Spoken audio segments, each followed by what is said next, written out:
If God says there's no condemnation, why do we allow other people to condemn us? Why do we allow other people who knew us before we came to Christ to hang this shadow or weight over our head? Why do we allow other people to trap us in our shame and our guilt?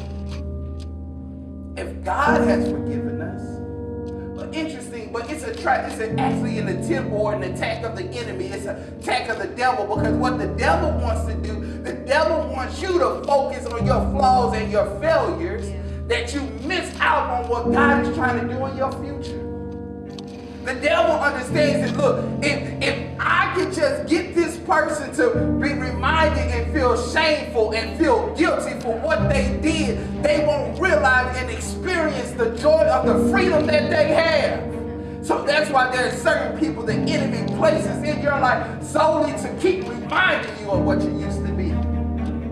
Everybody may know that one person in your life, every time you see them, they want to talk about what you used to be. And that's the same person you don't really like witnessing to or sharing the gospel with. That's the person you don't want to invite to Freedom Fellowship, because you know they're going to simply remind you of what you used to do.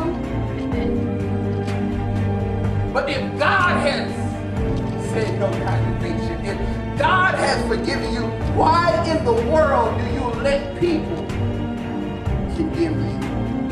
So watch this. Whenever somebody reminds you of your past, you should be reminded of God's power in your life. Whenever somebody reminds you of your failures, you should be reminded of God's forgiveness. Whenever someone tries to remind you of your mess, you should be reminded of God's mercy. Whenever someone tries to remind you of the lies of your life, you should be reminded of God's amazing love. Why? Because the text says there is therefore no condemnation.